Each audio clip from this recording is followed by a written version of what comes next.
A coach is there to get you the result and grow you as a person, not to pander to you and say, oh, you're doing a fantastic job. You might be doing a fantastic job, but you also need to be reminded that if you could do this alone, you would have done it by now. Yeah, we were built to thrive, yeah.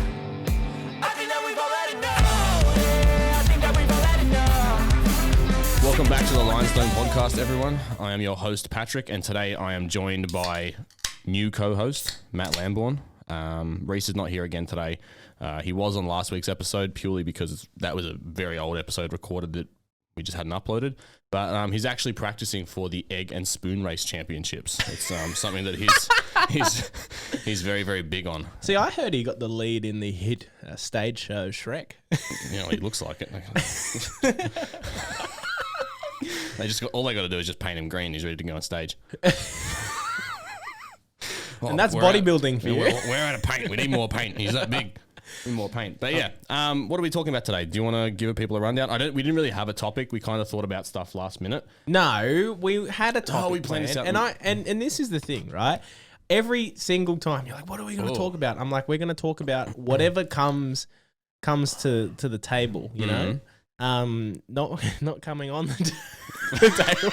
Yeah, that's bad. Scratch that. Let's just we've found ourselves here again. It's a Monday morning. Mm-hmm. I trained this morning. Did you train this morning? No. How's your training going? I did 3 days last week, which Reese is still hounding me for, but it was better than the week before. So talk about that. Why is it better than the week before? Because the week before I did no days training. Progress, baby. So even one day, but yeah, last week or the week before, I didn't really do anything after our podcast episode. I kind of flipped the switch and got back into it. Food was really, really good. But yeah, that was pretty much it. So like, what do you feel like the flavor of these energy drinks? These are passion fruit. I thought it was mango. Yeah, I don't know if I rate them. No, I'm enjoying it. Anything with caffeine, I enjoy. Yeah, fair enough. But tell me. Let's talk about that. So 3 days last week, 0 days the week before that. So that's a 300% gain. Yep. I think that's it. Yeah, it's a 300% gain. And what are you aiming for this week? 4 to 5. 4 to 5. So another 2 sessions, hopefully. Yeah. So I actually did an Instagram story about this morning. So Go for it. Coming back into training after having time off and how you should approach it. Instead of like going, I'm going to do 100% everything straight off the bat. This is this. I'm going to train. I'm going to succeed and blah, blah, blah. Because that sets you up for failure. I think I actually mentioned it in the podcast a couple of podcasts ago. Yeah, we did. Yeah. We did. But now that you're in that, like what have you done this week that's going to let you get those 4 to 5 sessions in? Like those extra 2. Oh, so yeah, going from 0 to 100 for a lot of people is quite difficult. Like I would always... It's like when someone... No, pussy, I asked you a question. What are you doing specifically? What am I doing specifically? I am blocking out time to train. Yeah, cool. So that's one of the big ones, is making sure that I've got like an hour, 45 or so, roughly the same time each day to go and train. Pre-prepped all my meals, or at least I cooked them the day in advance. So I went and even bought like real easy shit to prep, so it takes me less than 5 minutes to cook a meal, because anything longer than that, it's like... not happening. Like I spoke about that. It's like that's the hardest part for me. I think I said the hardest part was the food side of things, because it's something that you have to be more consistent with than the training side of things. I think you can get away with a week of training or 2 weeks of no training and kind of let it slide. But if you get away with 2 weeks of no food, you kind of turn into a bit of a... You tend to eat like an asshole. Just eat anything. Correct. Yeah, even if you're not like 100% compliant to something, like even if you're not 100% on like a build or a cut or whatever. If at least you're being mindful of your macros, you can kind of keep it in check. But if you're not counting anything at all, I don't know about you, but I just snowball. I'm just like, I'll eat whatever I want. Yep. I'll get to the checkout at Safeway or Woolworths. And you know the chocolates they have at each checkout? Yeah, give me some of them. Their marketing boss is just seeing me walk up, like, seeing me on the camera. He's like, is he cutting? Is he cutting? He's grabbed a Mars bar. He's not cutting. We've got him this time. $1 to Woolworths. Do you want to pull your level down slightly? Yeah. Am I too excitable? Too excitable, mate. Yeah. Sometimes maybe pull me down a little bit too. Pull you down? All right. There you go. Put us on the same level. Yeah, cool. There we go. That's good. So, thank you everyone for the technical difficulties. I had to fix those last episode. Did ya? Yeah, We were just I yell. I get excited about things, and I guess that's why I make a good coach actually, because I get excited. Because you yell and you get excited. Yeah, I yell and I get excited. No, I'm a very excitable person. Well, let's talk about that then. Let's because you obviously did an episode a very, very long time ago, but I don't think we really spoke about you as a coach. Then we spoke more about you as a client with Reese and your journey. But a lot of people may not have listened to that episode. So let's give people. We'll give them the cliff notes of your journey up until now, and then we'll go more into how you are as a coach. So my cliff note journey, I was very overweight. How overweight? Like, from what I am now, I was 30 kilos heavier. Mm-hmm. So I was 130. I think I topped out at 132 at like the end of a day on a Anytime Fitness scale. So like it might have been a bit more, a bit less. Yep. So I was very overweight and didn't really care. Well, I didn't think I cared until I like had a kind of reason to care, which is like I finally wanted to look better, and I was going to join the army. And when I had the interview for the army, they said, "We think you're great. We think you're a great candidate, like mentally. You're just far too overweight." And I said, "What do you mean?" "What do you mean? I'm just a big, strong boy."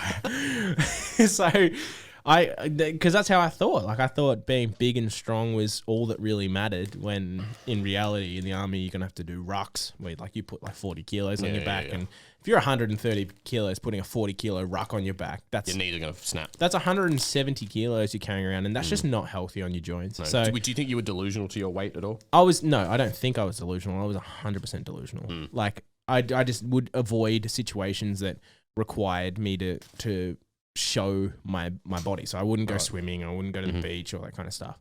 I'd wear big hoodies and just hide from it. But yeah, so I ended up getting into shape in like a very, very quick amount of time. What did you do? I went on like, I want to say like a 1,500 cal diet. Oh, it's probably more like 2,000. 15 to 2,000 calories.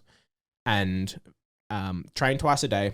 So did cardio in the morning. So I walked on the stair climber because I couldn't run because I was too heavy. So I walked on the stair climber for 40 minutes. Then I would go do 20 minutes in the pool. So I would swim, and then I would sit in the sauna.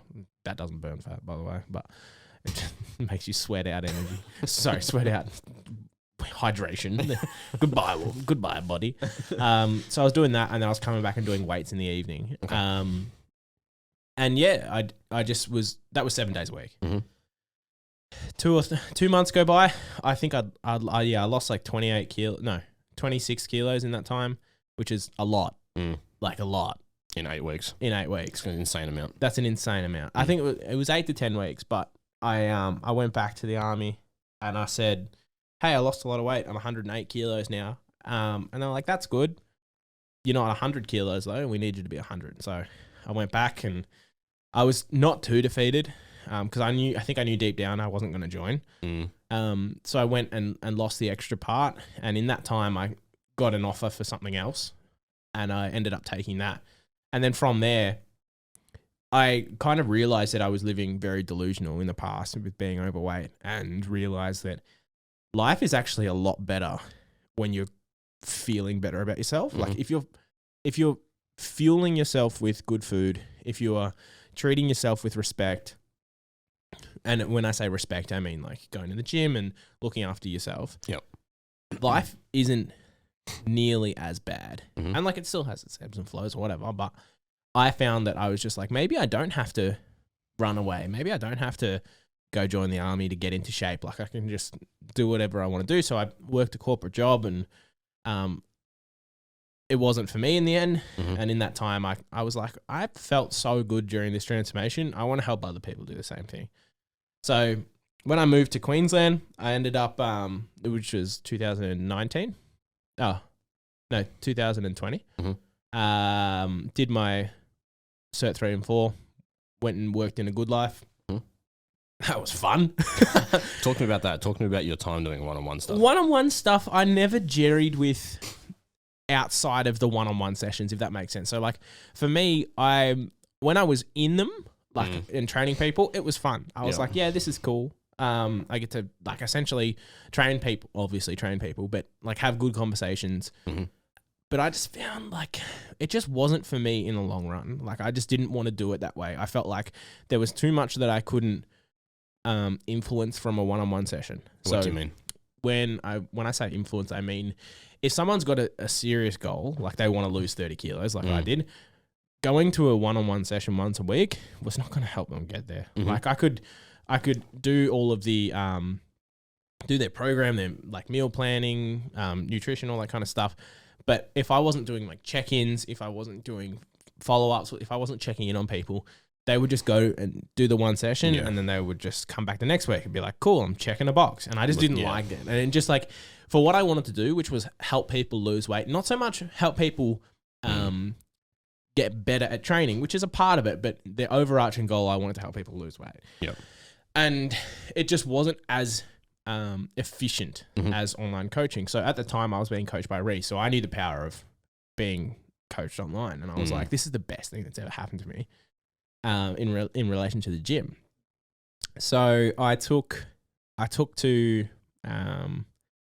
Reese and I was like, hey, I haven't been doing one-on-one very long, but I really want to make online happen. Mm-hmm. And he was just like, look, you're not stupid. You know how to train. You've done a fair bit of time in Good Life, like that year. You can, he was like, he never told me what to do, but he was just like, look it online, see if that's the kind of world you want to live in and go from there. So I did. My partner and I, Emily, we moved back to Melbourne. And in that move, I went entirely online. How was that initial transition?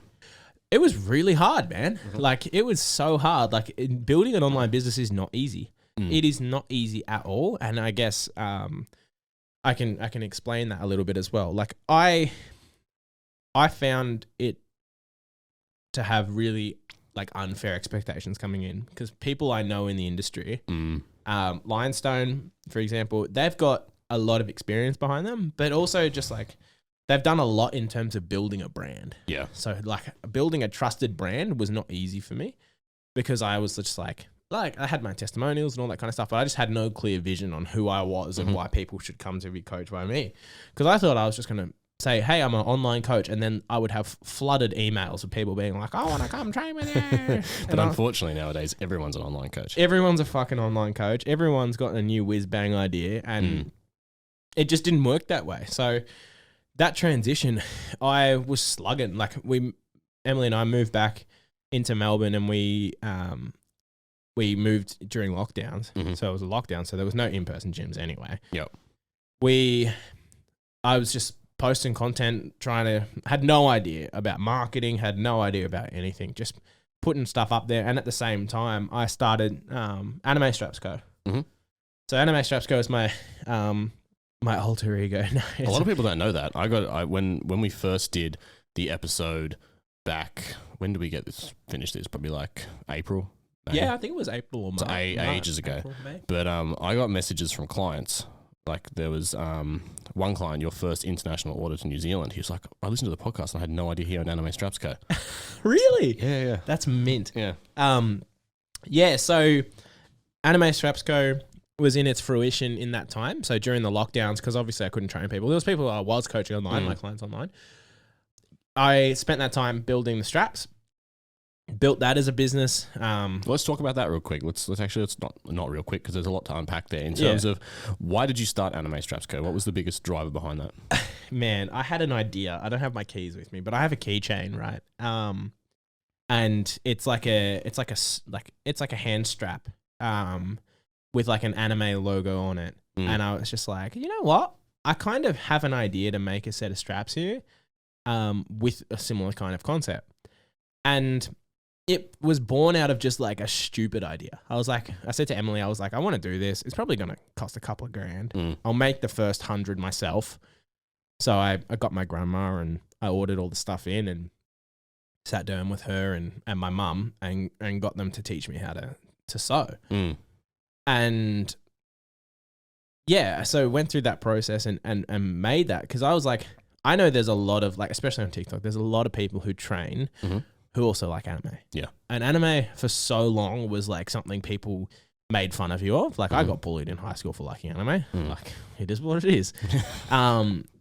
And I was just like, I want people to feel like they can finally embrace what they like, and wear it proudly. So like Anime Strapsco's mantra or ethos is live your main character moment, which is like at every good anime, action anime, there's like a defining moment where the main character does something cool, and I was like, that kind of feels like when you pull up a deadlift, or that. Well, I think that's what would kind of feel like when you hit a PB. So I was like, if I can sell that, that's something that people want to buy. And I was 100% correct. Yeah. So in my forethought was 100% correct. That first run we did sold out. Then we took the profits from that. Actually, no. During that time, because I didn't have an income I had a very small income from online coaching, I had to use the money that I was making from the straps to support myself. Right. And across that year, so even before we moved from Queensland, I zeroed out a couple of times. Like I had no money. And it was kind of like my last couple of $1,000 I put into the straps. Yeah. So I needed that money that we would make, and we wouldn't make much off each set of straps, like because the cost to produce was so high initially. Emily was working, but I had to live off it. So I lived off that. And then I don't think actually anyone knows this except for her. When we sold out, we were like, all right, well, we need to offshore this. So we need to be able to produce them in a bigger quantity. Plus my sewing wasn't the best. And I said to Em, I was like, I've got no money. Can you fund this? Yeah. And she was like, she saw the results from the first one. And she was like, I know you're onto something here, and I back you fully. So that's when she became 50% partner in it, and she bought into it and paid for the second run. And that's when things blew up. That we had a TikTok video go viral, got 500,000 views. And when the second launch happened, on the launch day, we had over 10,000 visitors to the website. We only had 200 units of stock. Do you feel like you're kicking yourself a bit now that... Yeah, but you can't live like that. Like you can't live with, I wish I had more stock and all that kind of stuff. You can't predict that kind of stuff. You can't predict it. So when that sold out, I was completely shocked. There's a video of me actually on the straps when we went live, and I was just like staring at the screen, like seeing 100 people waiting for 6 p.m. for the stuff to unlock, and looking at the locations like LA, Dublin, fucking Germany, like all of these places, Sydney, like seeing the reach was just insane. And during that time, I was like coaching at the same time, and I was just like, I'm making more money from the straps than I was coaching. And I was just like, why the fuck?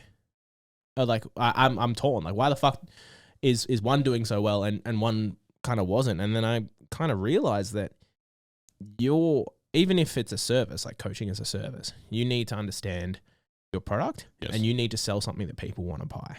So it led me to an interesting 6 months of growth where I was focusing on 50% of my time on the straps and 50% of my time on coaching. And coaching grew, and like I used TikTok and all that kind of stuff. And it got to a point where I was spending time growing both of the businesses. And I was just like, I had so much worth, like self-worth tied into coaching because it was my name and all that kind of stuff that I started to not love it as much anymore. So what I was saying was I got to a point where straps was doing really well, and coaching, I was still coaching people, but focusing on building both businesses at the same time, I personally couldn't sustain it. I'm not saying it couldn't be sustained, but I couldn't sustain it because I had so much personal worth tied up in my coaching because I had this big journey and I had this like massive mission that I wanted to help people love what they see in the mirror. And I lost that for a while and coming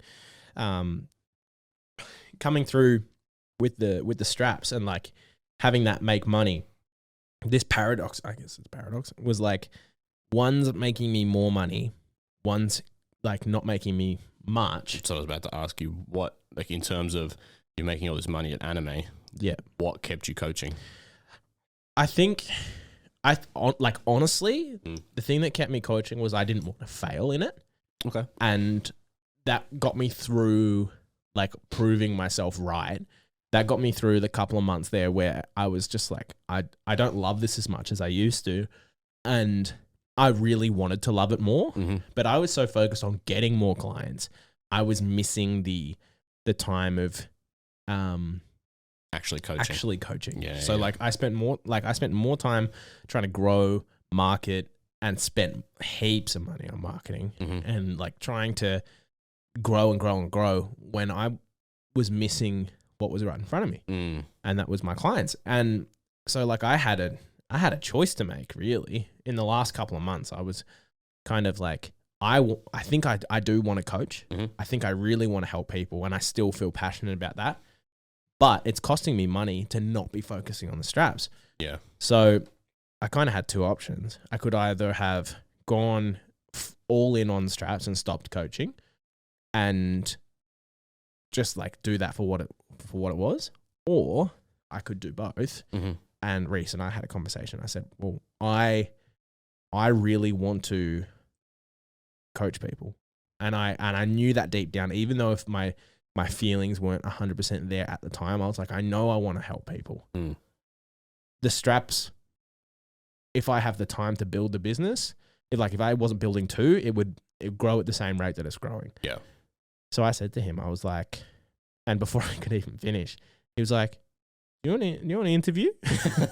And I was like, I think I do. Like Lionstone to me was and still is the coaching pinnacle. Like it is the best service of coaching. Yeah. And I was like, I want to become those coaches. I want to become one of them. Like I want to be a part of a team. I want to be a part of culture, coach's culture that really elevates the standard of coaching. And so I had a chat with Reese and he was like, well, there's this and we can offer this. And I was like, well, I've got this and I can offer this. And it just made sense. And having come back and since it's been, I said it to Emily the other day, I was like, I actually really love coaching. Yeah. Now that I can focus on coaching. And since then it's been phenomenal. Like I came on a month ago? Well, yeah, probably about that. Maybe, 6 weeks. About a month ago. And since then, like the clients that I've taken on and my books are filling up and having that communication and relationship with them feels fantastic. And the straps, like I've got time now to focus on bringing in stock, testing new things, messaging suppliers. But at the same time that I came on with Lionstone, I actually had a conversation with Emily and I was like, I need you to do more in the straps as well, because she works full time. She works fucking 60 hours a week. But not because I needed more help, but because I wasn't good at the things that I was trying to do. And I had to be self-aware and be like, hey, you're a lot better than me at this. Can you please take over X, Y, and Z? And she did with flying colors. She's been begging at me. She's been begging me to take over that for so long. And I just had so much self-worth like tied up in the success of both businesses that I was like, I didn't want to ask for help. Yeah. And turns out I don't know everything, which is fine. Like it's a good thing to know. So that led me like to kind of where I am now. Like now I coach and I do the straps both full time, and my life has never had a better work-life balance, which is it never has had a better work-life balance because I'm working more than ever, but I'm actually doing the thing I'm meant to be doing. I'm not like sitting on TikTok thinking, what content should I make today? Yeah, because now directly it's like, because you're an entrepreneur, you run your own business, but at the same time within Lionstone, it's very similar to me where you're the entrepreneur. Yeah, for sure. Like we spoke about this. It's like another reason that like I came on board is because during COVID, one-on-one for me went down the toilet and like Reese is like, well, do you want to come on board? I need the help. You've got the skill set. Yeah. And then like, I don't run anything at Lionstone. Like I'm not the man in charge, but I have, this is probably more going off businessy. So let's just go back to the point of the, I think this is good. I'm not in charge of making shit happen within Lionstone. That's Reese's job. Except media. Yeah. I guess I got the new title of media manager now. So I guess I'm in charge of something, but it allows us both to exclusively coach. which is the thing we love doing. So sure. like Reese, ops manager, G, and all that stuff, they do the big stuff. They do all the business side of things, which allows us to exclusively do what we love, which is Shout coaching. out to Michael on accounts. Yes, Michael at accounting too, CFO. But this is going to be a bit of a curveball question for you. Hit me, boy. What separates you from other coaches? I was saying this before the podcast. I yell a lot. I get really excited. What separates from me from other coaches? I'm going to have a curveball answer. Okay. I don't give a fuck about other coaches. Mm-hmm. Like, and this is the thing. I know that my personality is different. I'm not a standard person. And that's because what I've been through, right? I've been through a lot in terms of being bullied all throughout high school and even after high school at some of the jobs that I worked. I was made fun of, and I've been through a lot. So not a heap can phase me when it comes to, not a heap surprises me when it comes to like, I was bullied for this or whatever.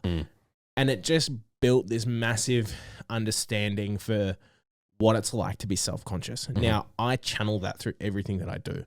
So I will meet a person if I have a consult with them, and I will try to understand what is the biggest thing that is stopping them from living a life that is fully confident. Then we work on that. So for me, the way I coach is different for everyone. Yeah. But the theme that runs true is, how the fuck do we get you your confidence, maybe for the first time, or how do we get it back? And that is what would separate me if I gave a fuck about other coaches. But at the same time, I'm trying to just run my own race. I'm in my own lane. I've unfollowed 90% of other coaches on Instagram because I don't want to be like them. Yeah.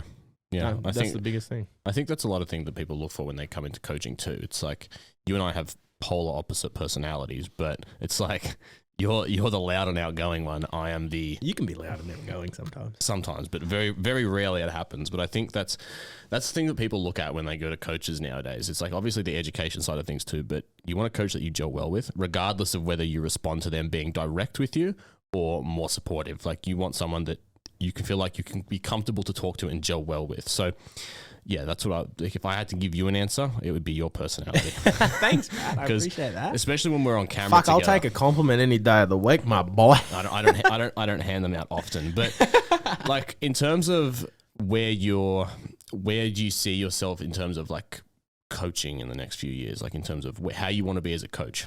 It's a very odd question. No, it's not an odd question. I just want to impact as many people as possible. That's the thing. Like, I want to change a lot of people's view on themselves. And however I can do that, whatever form it takes, whether it's a skinnier guy who goes through a build for the first time because he finally feels comfortable to know what calories to have and like what levels of food to eat so he doesn't get fat. Like, that kind of thing, huge.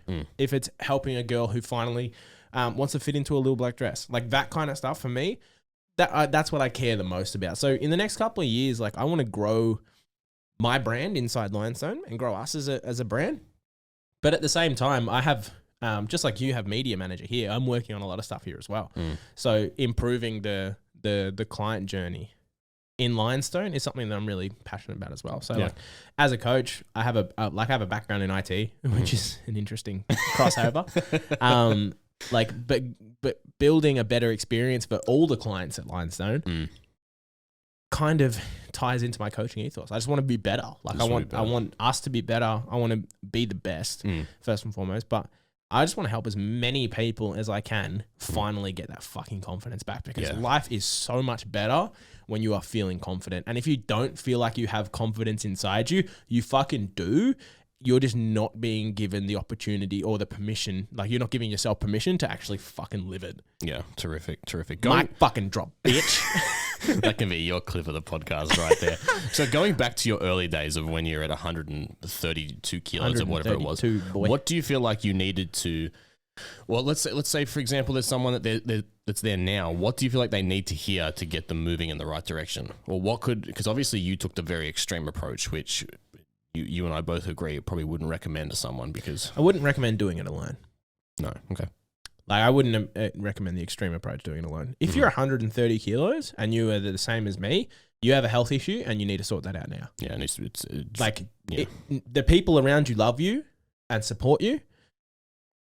it is my job to tell you that you need to sort your shit out, or else you're not going to see them for as long as you can. Like I was 23, 24, and I would get puffed walking upstairs, man. So if you're feeling that, if you're experiencing that, and you are overweight and you need to hear, and so let me preface that again. If you are unhealthily overweight, and I'm not going to have a debate about being overweight is healthy and all that kind of shit. If you simply know that you're in a place that needs to change, listen to me now. That get someone to help you through that process, because it is so fucking tumultuous to do it alone, and it feels so hard, and the wall feels so big to knock down. But just like, I just wish I'd gotten help earlier, because I waited till I was like 110 to get my first coach, like, which is crazy. Like, I shouldn't have waited that long, because I would have done it so much healthier. I wouldn't have had my hormones go to shit. Like, I wouldn't have gone through a bunch of stuff that I didn't have to go through. So like, if anyone's listening, like, just admit that you don't have all the tools, which is confronting, man. But it's my job to be confronting sometimes with people. Like, that's what a coach is. They have your best interest at heart, even if you don't want to hear it. Yeah, depending on regardless of how they deliver that. Your best interest. And obviously, like, you always run things through a lens of empathy, and I'm being very direct because there's not a single person sitting in front of me. But sometimes we need to be direct, man. Like, a coach is there to get you the result and grow you as a person, not to pander to you and say, oh, you're doing a fantastic job. You might be doing a fantastic job, but you also need to be reminded that if you could do this alone, you would have done it by now. Yeah. That's a very big right there. Yeah. That's man, you feel like you're talking to me. I need to. Honestly, the reason I can talk so passionately about this is because it's how I talk to myself. I'll be really honest. I'm not the fittest I've ever been right now. Yeah. When I say fittest, I'm not the leanest I've ever been. When I moved back to Queensland, building those businesses, I put 10 kilos back on. You know what I started today? What? 4-week aggressive fat loss phase, back up to maintenance after that 4 weeks, and then a down regulation from there. Cool. Because I know that I'm better 10 kilos lighter from right now. I'm not going to sit here and blame the business stress. I'm not going to sit here and blame lockdowns. I fucking ate food, and it was yummy. And it is what it is. We spoke about that. We definitely spoke about that on the last episode that we did. It's like, even though you could have all these excuses, it's like, they're just excuses at the end of the day. You still did the thing. You just need to accept the fact that you did the thing, and then just move forward from it. If we try and pretend like we don't all just eat sometimes, then we're living in a social media world where everything's perfect. Well, I had a Big Mac last night. It was delicious. Hell yeah, Big But Mac. I'm going to go on today and be like, okay, cool. It happened. It is what it is. I need to accept that and then just get back onto it today, and then we'll go from there. So do you have any parting words? My parting words is, it is totally normal to spend a couple of months eating extra and enjoying life, or not enjoying life. If you're struggling and you've been eating, it's totally normal, man. But we need to start talking about this, especially men, like women as well, but talking man to man, like mental health, eating because you're sad. It is a thing, even if you don't want to admit it. Just have the conversation, man. Yeah. Just have that conversation. Yeah. Well, I think that's we did an episode with Nick last week in terms of mental health, but if that's an avenue, I think we could go down. We could probably get some guests on that would talk about that a little bit more. Hell yeah. Because, it's been us for a little bit. But, all right, guys, thank you for watching. Do all the stuff on the social medias. Do you want to reel them off? Yeah. So follow us on YouTube. Subscribe to us on YouTube. Follow us on TikTok. Follow us all individually on Instagram.